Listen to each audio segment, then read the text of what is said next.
Assalamualaikum warahmatullahi wabarakatuh. Waalaikumsalam warahmatullahi wabarakatuh.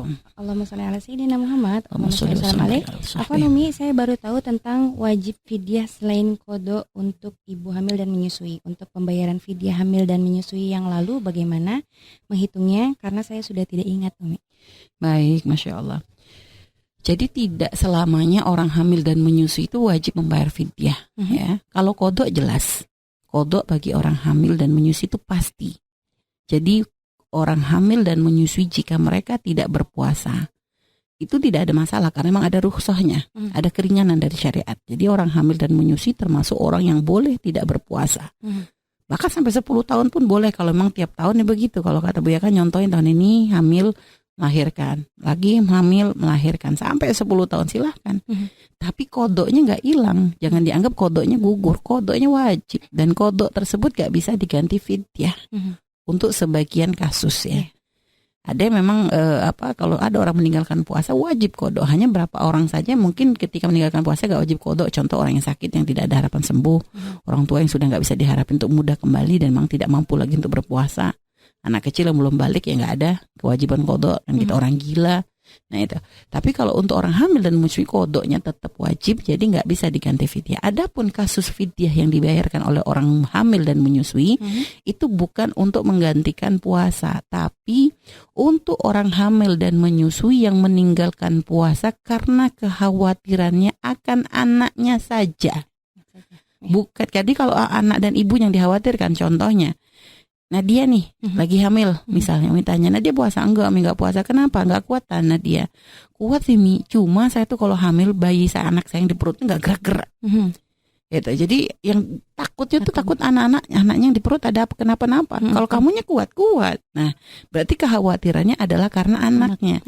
Maka saat itu Nadia tetap boleh meninggalkan puasa, hanya nanti selain ada hitungan qadanya, ada hitungan fidyahnya.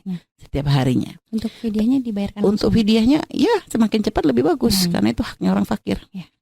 Nah, adapun nanti kalau ternyata dua-duanya, kenapa Mi? Iya sayanya lemes, anak saya juga kayaknya lemes, gak gerak-gerak nih di perut tuh gitu kan. Ya dua-duanya, berarti kalau gitu cukup qada saja, gak ada wajib fidyah. Atau hanya kekhawatiran tentang Nadia saja, sayanya gak kuat Mi. Kata dokter sih sebenarnya gak masalah puasa, cuma sayanya gak mampu. Oh sudah, berarti tidak wajib fidyah, cukup qada. Sama menyusui juga begitu. Jadi kalau alasannya karena anaknya saja, maka nanti selain qada ada kewajiban untuk bayar fidyah. Nah terus yang dulu-dulu gimana ya Umi cara menghitungnya? Misalnya udah kelewat nih, dulu saya nggak pernah ngerti, dipikir ya cuma qada aja, nggak tahu, saya pernah khawatir. Ya intinya kan Anda hamil juga kan ya tentu ada hitungannya ya. Ya kan hamil kan nggak tiap bulan. Ya artinya orang hamil itu kan ya setahu berapa tahun. Artinya bisa dikira-kirakan. Dulu Anda waktu hamil tuh kan masih ingat kenapa sih waktu dulu hamil saya tuh nggak puasa? Oh iya saya lemes banget. Oh berarti kalau karena Anda nggak usah mikirin fidyahnya.